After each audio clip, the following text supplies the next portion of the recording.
Welcome back दोस्तों, कैसे हैं आप सब। आज की कहानी की शुरुआत में हम सॉन्ग को देखते हैं जो एक ग्रेव के पास आकर बहुत ज़्यादा रो रही होती हैं। और अब वही ग्रेव किसी और का नहीं बल्कि उनके बेटों का होता है। और अब हम एक एक्सीडेंट को देखते हैं जो एक हाईवे पर बहुत बड़ा एक्सीडेंट हुआ था, जहां बहुत सारी कारें एक दूसरे के साथ टकरा कर अब बहुत बुरे हालों में थी। और उसी एक्सीडेंट में हमारी कहानी की हीरोइन यानी सॉन्ग भी थी और बहुत सारे घायल लोग भी थे। सॉन्ग अभी अपने बच्चों से प्रेग्नेंट थी और उनके बच्चे अभी बहुत ज़्यादा ही पेन में थे। और तभी उनके पास उनका हस्बैंड मिस्टर लू आते हैं जो वहाँ के डॉक्टर थे। पर वो अपनी वाइफ को छोड़कर जा रहे थे, बस एक टाइम उसे देखते और उसे छोड़कर वहाँ से जाने लगते। तब रोकने का कोशिश भी करती है और कहती है कि वो अभी बहुत ज़्यादा ही दर्द में है। पर मिस्टर लू उनकी कोई भी बात मानने को तैयार नहीं थे और कहते हैं कि तुम्हें बस माइनर चोटें आई हैं, बस तुम ठीक हो जाओगी। पर वहाँ सिरले और उसकी बेटी अभी बहुत ज़्यादा ही घायल है उसी एक्सीडेंट के कारण से। मुझे उन्हें पहले देखना है, इसलिए तुम किसी और डॉक्टर का वेट करो यहाँ पर आने का। और वो उन्हें वहाँ पर छोड़कर वहाँ से चले जाते हैं और सॉन्ग बस मदद का भीख मांगते रह जाती है। और उधर ही दूसरे बेड पर शिरले और उसकी बेटी योयो थी जिसको बिल्कुल भी चोट नहीं लगी थी। और जो मिस्टर लू कह रहे थे माइनर चोट, वो बस योयो को ही लगी थी माइनर चोट। और उनकी मॉम यानी शिरले को तो कुछ भी नहीं हुआ था, पर डॉक्टर लू उनकी ही ज़्यादा फिक्र किए जा रहे थे। और जब शिरले उनकी वाइफ के बारे में पूछती है तब डॉक्टर लू बड़ी खुशी से कहते हैं कि वो प्रेग्नेंट है और कुछ ही समय बाद शायद बच्चों को जन्म भी दे देगी। और जब डॉक्टर लू वहाँ से जाने लगते हैं तब शिरले फिर बीमार होने का एक्टिंग करने लगती है और डॉक्टर लू को वहीं पर रोक लेती है।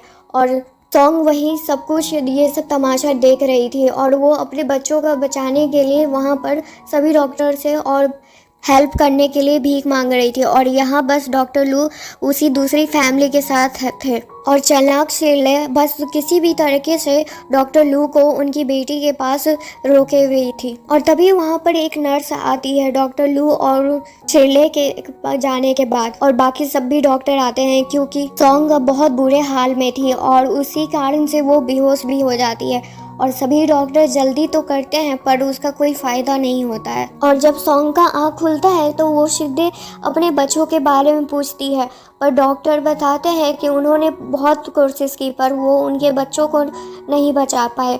पर ये बात सुनते ही सॉन्ग उनकी बातों पर बिलीव नहीं कर पा रही थी और वो बार बार अपने बच्चों को देखने के लिए रिक्वेस्ट करने लगती है। डॉक्टर उन्हें समझाते हैं कि तुम्हें अभी रेस्ट करना चाहिए क्योंकि तुम्हारा बहुत बड़ा ऑपरेशन हुआ है। पर जब सॉन्ग को ये बात पता चलती है कि उनके बच्चे नहीं रहे, तब ये बात सुनकर तो वो पागल की तरह बिहेव करने लगती हैं और वहाँ से ज़बरदस्ती बस जाना चाहती थी अपने बच्चों के पास। और डॉक्टर और नर्स उन्हें रोकने का पूरा कोशिश कर रहे थे। और तब नर्स बताती है कि अगर आपका ऑपरेशन अगर 1 मिनट पहले होता तब हम आपके बच्चों को बचा सकते थे, पर डिले होने के कारण से हम कुछ भी नहीं कर पाए। और यहाँ पर हम और आप तो जान ही रहे हैं कि किसके कारण ये सब कुछ हुआ है। और अब सॉन्ग के दिमाग में बस उन सब लोगों से बदला लेने का ही भूत सवार था और वो किसी भी हाल में किसी को भी छोड़ने वाली नहीं थी। और जब सॉन्ग डॉक्टर लू को कॉल करती है तब उसका कॉल शिरले उठाती है और शिरले कहती है कि डॉक्टर लू तो अभी यहाँ पर है नहीं, मैं आपको बाद में उनके बारे में बता दूंगी। और ये सब कुछ बात करते हुए सॉन्ग उन्हें सुन रही थी। और अब सॉन्ग को डॉक्टर लू को पति कहते हुए भी शर्म आ रहा था क्योंकि आखिर लास्टली तो उन्होंने ही अपने बच्चों को खुद मार दिया है। उन्हीं के कारण से आज सॉन्ग के बच्चे उनके पास नहीं है। फिर जब सॉन्ग का तबीयत खराब होने लगता है तब वो अपने रूम में वापस चली जाती है और इधर दूसरी साइड डॉक्टर लू शिरले और उनकी बेटी के साथ टाइम स्पेंड कर रहे थे। पर तभी वहाँ पर एक नर्स आती है उनके वाइफ के बारे में बताने के लिए, पर शिरले कोई बहाना वहाँ पर कर देती है और कहती है कि हाँ आपकी वाइफ का कॉल आया था तो मैंने कॉल उठाया था। और उसी कारण से नर्स वहाँ से चली जाती है क्योंकि उन्हें लगता है कि डॉक्टर को पता चल गया होगा उस न्यूज़ के बारे में। और उसके जाते ही शिरले अपना गेम स्टार्ट करती है और उसके साथ ही उसकी बेटी फिर से बीमार होने का एक्टिंग करने लगती है डॉक्टर लू के सामने, जिसके कारण डॉक्टर लू अपनी वाइफ को जो कॉल करने वाले थे वो भी नहीं करते हैं वो। और इधर दूसरी साइड सॉन्ग किसी को कॉल करके हॉस्पिटल बुला रही थी, और जिसको सॉन्ग कॉल की थी वो कोई और नहीं बल्कि ची है, और वो पर्सन ची सॉन्ग के लिए बहुत ही स्पेशल है। और उसी समय वहाँ पर डॉक्टर लू आते हैं, और आते ही अपनी वाइफ से पूछते हैं बच्चों के बारे में, जिस पर सॉन्ग उन्हें एक स्माइल के साथ कहती है कि हमारे 2 बेटे हुए हैं, और जो बात सुनकर वो बहुत ज़्यादा ही खुश होते हैं। और जब डॉक्टर लू को अपने बच्चों को देखने का मन कर रहा था, पर तभी वहाँ पर यो आकर डॉक्टर लू से कहती है कि उनकी मॉम का तबीयत खराब होने लगा है, और ये बात सुनते ही डॉक्टर लू भागते हुए वहाँ शीले के पास जाते हैं। और तभी वहाँ पर ची अंदर आती है, और ची को बहुत बुरा लग रहा था जो भी न्यूज़ उसने सॉन्ग के बारे में सुना था। फिर सॉन्ग उससे कहती है कि अभी हमारा काम खत्म नहीं हुआ है, यहाँ पर अभी बहुत कुछ करना है। यानी सॉन्ग के बातों से कहने का मतलब ये था कि उनके डेथ के बाद जो भी प्रोसीजर होता है उसको पूरा करना, जिस पर ची उनसे कहती है कि इसमें तो उसके फादर का भी साथ होना ज़रूरी है, जिस पर सॉन्ग कहती है जिसने उसे यानी उन दोनों बच्चों को मार दिया उसका साथ होना ज़रूरी है। फिर उसके बाद जब सॉन्ग और ची अपने बच्चों का एसेस लेकर वहाँ से जा रही होती है, तभी वहाँ पर यो आती है, और वो सॉन्ग के मुंह पर ही कहती है कि तुम्हारे साथ अच्छा हुआ कि तुम्हारा बच्चा नहीं रहा तुम्हारे पास, क्योंकि मैं चाहती हूँ कि डॉक्टर लू हाउ मेरे डैड बन जाए और मेरी मॉम के हस्बैंड, इसलिए अच्छा होगा तुम्हारे लिए ही कि तुम उसके रास्ते पे कभी ना आओ। और इसी वजह से वो धक्का भी दे देती है सॉन्ग को, जिसके कारण से वो बच्चों का एसेस का बॉक्स वहीं पर गिरकर फूट जाता है। और ये देखकर सॉन्ग बहुत ज़्यादा ही और रोने लगती है, और उधर जी उसे डांटती है, पर तभी वहाँ पर शीले आ जाती है और अपने बच्चे को रोते हुए देखकर उन दोनों पर गुस्सा कर रही थी। पर तभी सॉन्ग आती है और उसे एक जोरदार चमाटा लगाती है और कहती है कि तुम्हें चैन नहीं आया, पहले तो मैंने तुम्हारे उन सब हरकतों को माफ़ कर दिया, और फिर उसके बाद तुमने मेरे हस्बैंड को छीन लिया, और अब तुम ये सब करते हुए भी तुम्हें शर्म नहीं आ रहा है। पर इतना होते ही वहाँ पर डॉक्टर लू आ जाते हैं, और ये सब देखकर हरकत सॉन्ग का उन्हें बहुत डांटने लगते हैं। और सॉन्ग कहती है कि तुम्हें पता भी नहीं है कि इन लोगों ने क्या किया है, और तुम सीधे मुझ पर सारा ब्लेम लगाकर मुझे ही सुना रहे हो। पर डॉक्टर लू को सॉन्ग का बात का कोई भी मतलब समझ में नहीं आ रहा था, सॉन्ग का कोई बात भी नहीं सुनना चाहते थे।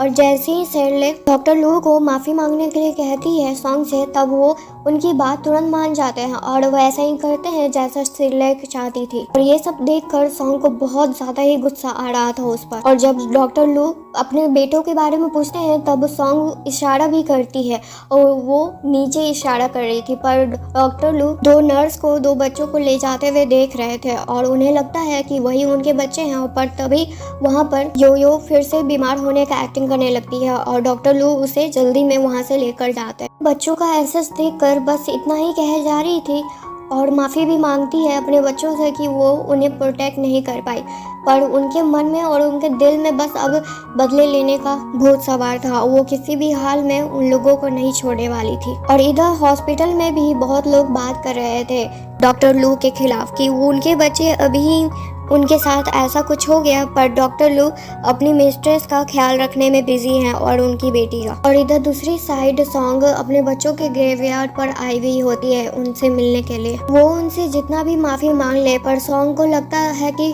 वो इतना भी माफ़ी मांगने के बाद भी वो अपना गलती कभी भी नहीं भूल सकती है, जबकि उन्हें अपने बच्चों को प्रोटेक्ट करना चाहिए था जब कोई भी उनके साथ नहीं था तब भी। और इधर दूसरी साइड डॉक्टर लू सॉन्ग को हॉस्पिटल में नहीं देखकर उनको कॉल करते हैं और पूछते हैं कि वो आखिर हैं कहाँ पर, और सॉन्ग उन्हें एड्रेस भेज देती है, और इसके अलावा ज़्यादा कुछ बात नहीं करती है। और एड्रेस को देखकर लग रहा था उन्हें कि सॉन्ग अपनी मॉम से मिलने गई है, जिनका कुछ साल पहले ही डेथ हो चुका था। सॉन्ग वो पुराने पलों को याद करती है जब डॉक्टर लू उनका बहुत अच्छे से ख्याल रखा करते थे, जब उन्हें पता चला था कि वो पेरेंट्स बनने वाले हैं। पर जैसे जैसे समय बीतता गया, डॉक्टर लू सॉन्ग से बहुत दूर होते चले गए, और सॉन्ग को जब भी उनकी ज़रूरत रहती थी तब वो उनके पास नहीं होते थे, बल्कि सॉन्ग के पास होने के बजाय वो शेरले और उसकी बेटी यो के पास हमेशा रहा करते थे। और जब डॉक्टर लू वहाँ पर आते हैं और अपने बच्चों का ग्रेव में उनका नाम देखकर वो अपना होश ही गंवा देते हैं, क्योंकि वो पूरी तरह से शॉक में थे कि उनके बच्चे अब नहीं रहे और उन्हें लग रहा था कि सॉन्ग उनसे झूठ बोल रही है और एक किसी तरह का मजाक है। पर जब सॉन्ग बताती है कि तुमने ही अपने बच्चों को मारा है, तब इस बात पर डॉक्टर लू को भरोसा नहीं हो रहा था और उनसे पूछती भी है, तो पर सॉन्ग उन्हें लात मार कर कहती है कि तुमने ही मेरे बच्चों को मारा है और अब तुम चाहते हो कि तुम अपनी गलती से बच जाओ। ऐसा कभी भी नहीं हो सकता है। जब मैं तुम्हें मेरी हेल्प करने के लिए बुला रही थी, तब तुम अपनी मिस्ट्रेस शिरले और उसकी बेटी योयो के साथ रहते थे। और ये दोनों नाम सुनकर डॉक्टर लू फिर से उन दोनों का तारीफ करने लगते हैं, यानी तफादारी करते हैं कि वो दोनों बहुत ज़्यादा ही बीमार थे। पर सॉन्ग इस पर कहती है वो इतने भी बीमार नहीं थे कि मर गए। आज मेरे बच्चे तुम्हारी वजह से और तुम्हारी उस मिस्ट्रेस की वजह से नहीं है मेरे पास, पर तुम मत समझना कि यहाँ पर ही तुम्हारा खेल खत्म हो गया। मैं तुम्हें ऐसा सबक सिखाऊंगी कि तुम अपने पूरी लाइफ जिंदा रहते हुए पछताओगे कि मैं अपने बच्चों के साथ क्यों नहीं मर गया। पर डॉक्टर लू सॉन्ग से बस माफ़ी मांगे जा रहे थे अपनी गलती के लिए, पर सॉन्ग अब अपने बातों से पीछे हटने वाली में से नहीं थी। वो अब अपना मन बना ली थी कि किसी भी हाल में इसे सबक तो सिखाना ही है और इसके साथ जो है उसको भी। डॉक्टर लू अपने बच्चों से माफ़ी भी मांगते हैं, पर सॉन्ग इससे अपना इरादा नहीं बदलती है। फिर उसके बाद सॉन्ग अपने लॉ फॉर्म जाती है, क्योंकि सॉन्ग एक बहुत बड़ी लॉयर है और साथ ही उसके ऑफिस में उनके सीनियर भी उनके साथ ही काम किया करते थे। सीनियर सॉन्ग को देखकर सॉन्ग का हाल चाल पूछते हैं और वो अभी हैं कैसी उसके बारे में भी, और उनके बच्चों के लिए भी वो सॉरी है, जिस पर सॉन्ग कहती है कि आपको सॉरी फील करने की कोई ज़रूरत नहीं है। फिर उसके बाद सॉन्ग उस काम के लिए पूछती है जो उन्होंने सीनियर को दिया था, बल्कि वो काम ये था कि वो डॉक्टर लिल्लू से डिवोर्स लेने वाली थी।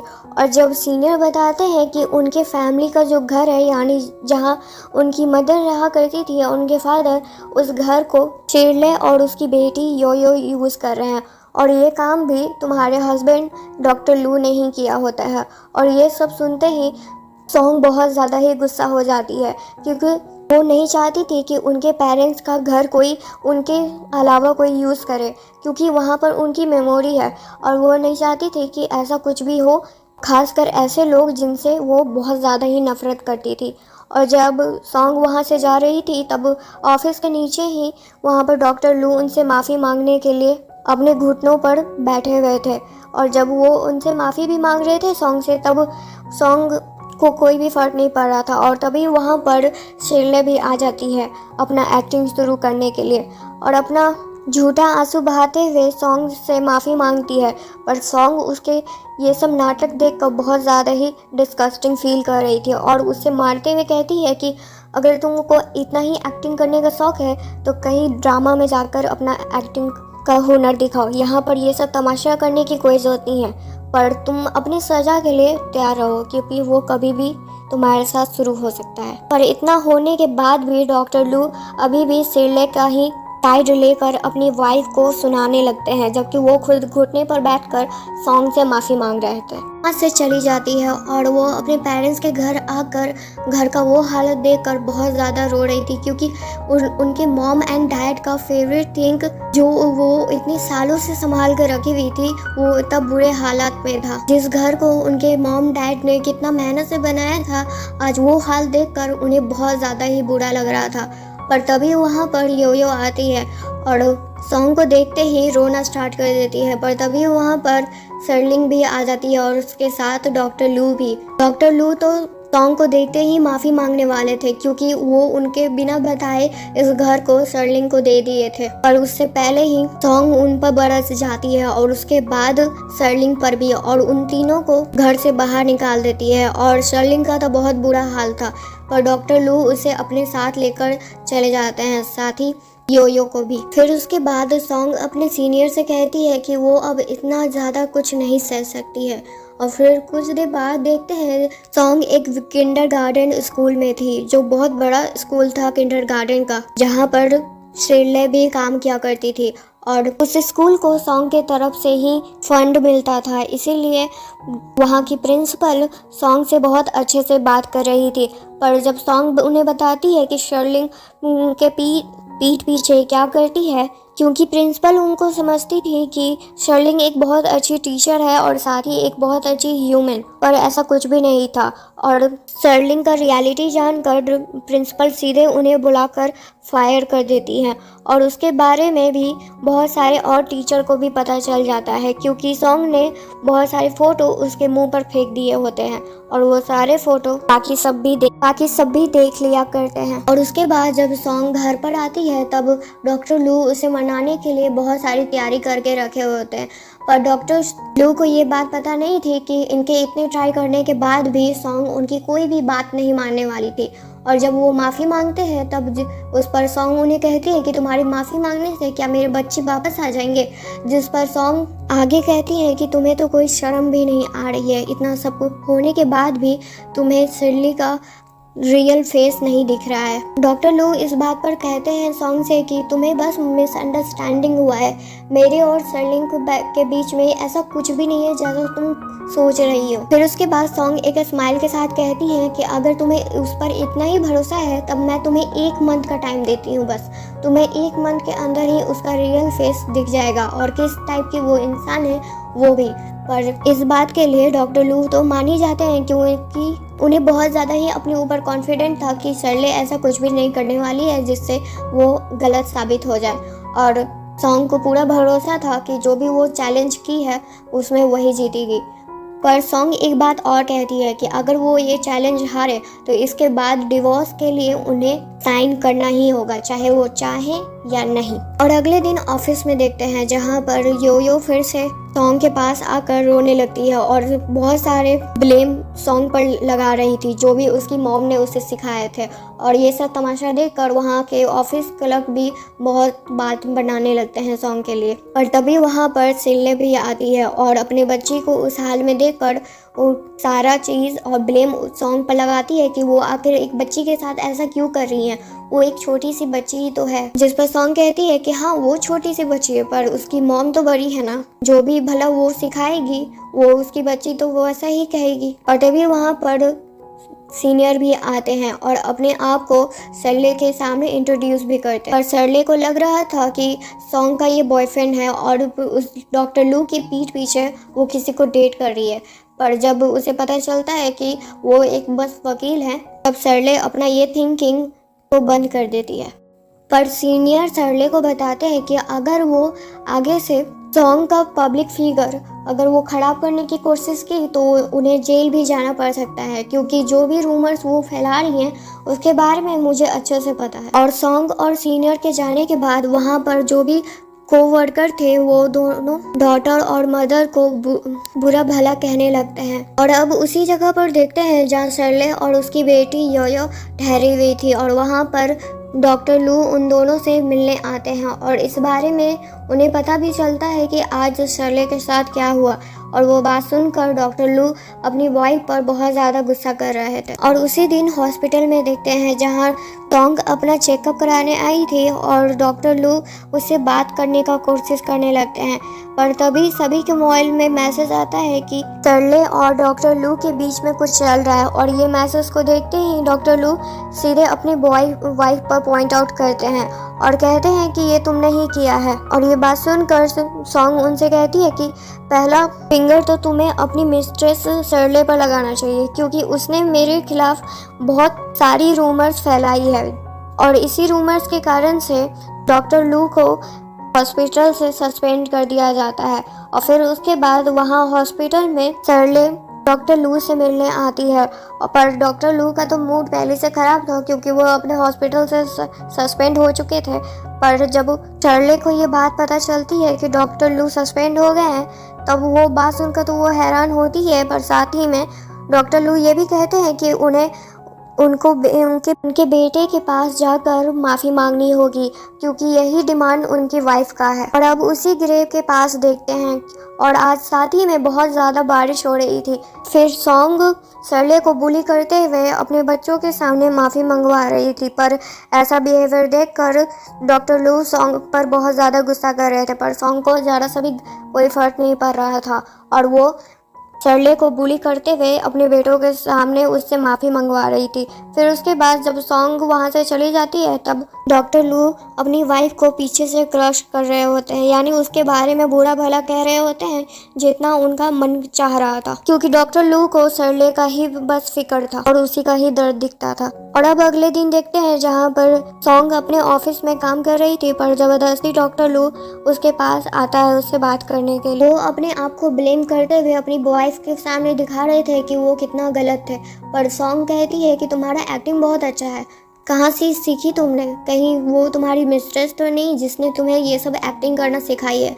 पर ये सब बात सुनकर डॉक्टर लू उससे कहते हैं कि तुम मेरी बात क्यों नहीं समझ रही हो, मैं तुमसे बहुत प्यार करता हूँ। और ये बात सुनते ही सॉन्ग गुस्से में आकर उससे कहती है कि तो यही प्यार उस समय कहाँ गया था जब तुम्हारी जरूरत मुझे सबसे ज़्यादा थी। पर अब सॉन्ग उसकी कोई भी बात मानना नहीं चाहती थी, ना सुनना चाहती थी, इसी कारण से वो उसे वहाँ से जाने के लिए कह देती है। पर डॉक्टर लू उसका पीछा नहीं छोड़ रहे थे और सीनियर को सॉन्ग के पास देकर अपना जो भी भड़ास था वो सीनियर पर निकाल रहे थे। पर सॉन्ग उसे कहती है कि तुम अपने लिमिट में रहो, अपने लिमिट से ज़्यादा बाहर जाने की जरूरत मत समझो, क्योंकि ऐसे भी मैंने तुमसे शादी करके तुम्हारी लिमिट थोड़ा लगता है ज़्यादा ही बढ़ा दी है। डॉक्टर लू उससे कहते हैं कि तुम ऐसे कैसे बात कर सकती हो मुझसे, मैं तुम्हारा हस्बैंड हूँ। पर सॉन्ग उससे कहती है कि तुम मेरे हस्बैंड ज़्यादा टाइम के लिए नहीं हो, क्योंकि हमारा डिवोर्स प्रोसीजर स्टार्ट हो चुका है। और फिर उसके जाने के बाद सॉन्ग के वहाँ पर शर्ले भी आती है और इसी बारे में जो डॉक्टर लू से पूछती है कि आखिर क्या चल रहा है, क्या सिस्टर इन लॉ ने तुम्हें माफ़ कर दिया। जिस पर डॉक्टर लू से कहते हैं कि वे माफ़ी नहीं दे रही है और लगता है कि वो सही में इस बार मुझे डिवोर्स दे देगी। पर डॉक्टर लू शर्ले से ही पूछते हैं कि क्या तुम सही में चाहती हो कि मैं सॉन्ग से दूर चला जाऊं। तब दिल का बात उससे कह देती है कि वो बहुत टाइम से ही उससे बहुत ज़्यादा प्यार करती है, पर उसके प्रपोज करने से पहले ही उसके लाइफ में सॉन्ग आ चुकी थी। पर ऐसा कुछ भी नहीं है कि मैं तुम्हारा और सॉन्ग का रिलेशन ख़राब करना चाहती हूँ, मैं प्यार तुमसे बस वन साइडेड करती हूँ, मैं तुमसे कुछ चाहती हूँ, बल्कि ये सब तो ड्रामा था बस शर्ले का, कि ताकि डॉक्टर लू उसे हमेशा अच्छी लड़की समझते रहे। और डॉक्टर लू को उस पर भरोसा भी था। तब शर्ले डॉक्टर लू को सॉन्ग को डिवोर्स देने का बात कहते हैं, तब डॉक्टर लू कहते हैं कि कैसी बात कर रही हो, मैं उसे कभी भी डिवोर्स नहीं देने वाला हूँ। पर यह बात सुनकर शर्ले को बहुत ज़्यादा बुरा लगता है। और फिर उसके बाद देखते हैं शर्ले सॉन्ग को मिलने के लिए बुलाती है और वहाँ पर उसका कोई एक्टिंग नहीं था, वहाँ पर वो अपना रियल फेस दिखाते हुए सॉन्ग से बात कर रही थी। जिस पर सॉन्ग कहती है क्या तुम आज एक्टिंग नहीं करोगी।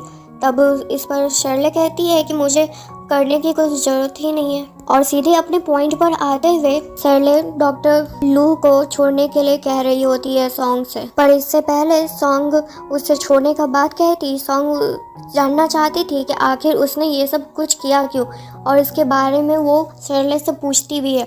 जिस पर शर्ले आज बिना कुछ तमाशा क्रिएट किए बिना उसे सारा सच बता देती है।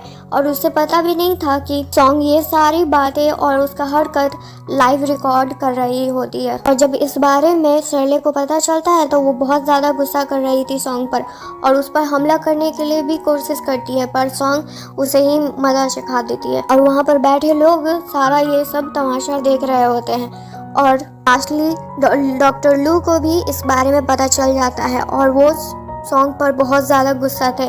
जो भरोसा वो उस पर करते थे आज पूरी तरह से उसका चटनी बन चुका था। सॉन्ग उससे माफ़ी मांग रही थी, पर इसका कोई भी फ़ायदा नहीं होता है क्योंकि डॉक्टर लू अब बहुत ज़्यादा गुस्से में थे, क्योंकि उसी के कारण से वो आज अपनी फैमिली से दूर हैं, उनके बच्चे उनके पास नहीं हैं और जिनसे वो प्यार करते थे आज वो इनके साथ नहीं है। उनके लाइफ में जो भी कुछ था आज सब कुछ छिन चुका था बस शर्ले के वजह से। दूसरे साइड जहाँ सॉन्ग और सीनियर एक दूसरे से बात कर रहे थे आगे के डिवोर्स प्रोसीजर के लिए, वहीं पर डॉक्टर लू आते हैं और डिवोर्स पेपर पर साइन कर दिए होते हैं वो, और साथ ही सॉन्ग से माफ़ी मांगते हुए कहते हैं कि सारी गलती उनकी है, अगर वो उन पर अच्छे से ध्यान देते तो आज उनका और उनके बच्चों का ये हाल नहीं होता। और यही सब के कारण से जब डॉक्टर लू अपना डॉक्टर का फ़र्ज़ अच्छे से नहीं निभाए थे उसी कारण से उनका लाइसेंस भी रद्द कर दिया गया होता है। और डॉक्टर लू के बाहर आते ही शर्ले उसे पूछने लगती है कि अगर तुमने डिवोर्स उसे दे दिया तो उसने तुम्हें कितना प्रॉपर्टी में हिस्सा दिया है। और ये बात सुनते ही डॉक्टर लू को शिरले पर घिन आने लगता है कि वो आखिर इसलिए उसके पीछे थी, बल्कि वो प्यार उससे कुछ नहीं करती थी, बस उसे उसका पैसा चाहिए होता है। और जब उसे लग रहा था शिरले को कि डॉक्टर लू उसके झांसे में नहीं आने वाले हैं, तब वो अपना एक्टिंग शुरू करती है कि उसकी बच्ची को बीमारी है और उसके पास जॉब भी नहीं है, तो वो कैसे अपनी बच्ची का इलाज कराएगी। और अपने मगरमच्छ के आंसू निकालते हुए डॉक्टर लू को अपने बातों में फिर से उलझाना चाहती थी। डॉक्टर लू तो सॉन्ग को गुड बाय कहकर उसके लाइफ के लिए हैप्पी विशेस कर वहाँ से जा रहे थे, पर बीच में शिरले टकरा जाती है उनसे। वहाँ पर एक अमीर बंदा आता है और शिरले को उसके साथ चलने के लिए कहता है, पर जब शिरले उसके साथ जाने लगती है तब डॉक्टर लू उसे रोकने की कोशिश करते हैं और कहते हैं कि तुम इसका मतलब समझ रही हो ना कि उस आदमी का कहने का क्या मतलब है। जिस पर शिरले कहती है कि मैं अच्छे से जानती हूँ, वैसे भी मैं गलत हूँ तो मुझे गलत करने में कोई और प्रॉब्लम नहीं है। पर शिरले उस आदमी का पैसा लेकर भाग जाती है और वो आदमी पुलिस में रिपोर्ट भी कर देता है। और उसी कारण से जब सीनियर सॉन्ग से मिलने आते हैं तब वो बताते हैं कि शिरले को अब पूरा 10 साल का सज़ा हो गया है उसका, और साथ में उसके हस्बैंड को भी जेल हो गया था। फिर उसके बाद कुछ वीक के बाद देखते हैं जहाँ पर सॉन्ग शिरले से मिलने आती है और शिरले सॉन्ग को देखकर उसे माफ़ी मांगने लगती है और उसे कहती है कि वो जो चाहेगी वो करेगी। पर सॉन्ग उसे उसकी सारी गलतियों का लिस्ट बता रही होती है कि उसने क्या क्या गलती की, पर शिरले बस माफ़ी मांगने के अलावा वहाँ पर कुछ भी नहीं कर सकती थी और उसकी हेल्प मांगने के लिए उससे भीख मांग रही थी। और उसके बाद सॉन्ग अपने एक्स हस्बैंड से भी मिलती है और वो तो उसे देखकर बहुत खुश होता है, पर सॉन्ग उसे देखकर कुछ ज़्यादा खुश नहीं थी और सॉन्ग उसे भी सुनाकर वहाँ से चली जाती है। और अब थोड़े टाइम बाद देखते हैं जहाँ पर हमारी सॉन्ग के सीनियर आज सॉन्ग को प्रपोज करते हैं शादी के लिए, और जिस पर सॉन्ग उन्हें हाँ भी कह देती है। और यहीं पर हमारी स्टोरी एंड हो जाती है। थैंक यू दोस्तों, यहाँ तक ये स्टोरी के एक्सप्लेनेशन सुनने के लिए।